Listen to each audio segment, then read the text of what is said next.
Let's get a quick take on the explosion that took place outside an NAACP office in Colorado Springs this week.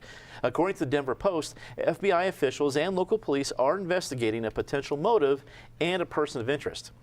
Patty Calhoun from Westward. Now, we're taping this Friday at noon, so we're expecting more information later in the afternoon, but that's never stopped us here in Colorado Inside Out to talk about it.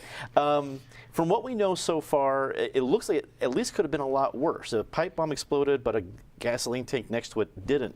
What do we think about what we know so far? Well, we think we really don't know what everyone will know after 4 o'clock today. I hope that it is not a target, the NAACP was not targeted, and that it was just someone who had gotten a bad haircut at the nearby salon. We do not need any hate crimes in Colorado right now, but man, what is going on in Colorado Springs in general? It is definitely the great story capital of this state. It really is, and that takes a lot. We have Boulder, so you're thinking to take that away as a title is hard to do.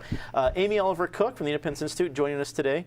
What do you make of what we know so far? And also, it's a low-profile building. There's a couple different things in this building that we're talking about. So, what do you think? Well, we don't know much of anything at all. In fact, the Colorado Springs Gazette had a great story that said what we know, what we don't know, and we know less than what we actually know. So something was detonated. There was some sort of device was exploded. There is a person of interest, and the building had a barber shop and the NAACP, like Patty.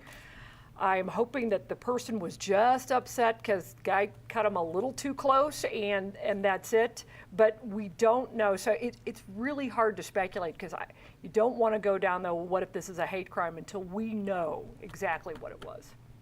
Ed Sealer from Denver Business Journal, a crack reporter at the Capitol, taking a break to join us today. What do you think about the reaction so far to at least what we know? Well, I think the only thing we do know is that whoever did this is a complete amateur. I mean, this is a pipe bomb that was set up next to a can full of gas, and that didn't explode that can full of gas. I mean, so that doesn't give us any comfort other than this is not a really serious organization with any ties to successful bombings that is trying to pull this off. Until then, it's really tough. I know there is a potential person of interest that they have on video, but nobody seems to be able to make a connection. So the good news is that whoever tried this was an idiot and couldn't pull it off. The bad news is that may take us that much longer to figure out what has happened and why. Alicia Caldwell from the editorial page of the Denver Post, wrap it up for us. Well, you know, we do have a good description and video, so I don't think it will take that long. With the FBI on this, the amount of interest that this has sparked, I think they will have something. They will have someone. As you know, as everyone around the table has said, we don't know if this is domestic terrorism. We don't know if this is a bombing versus an explosion.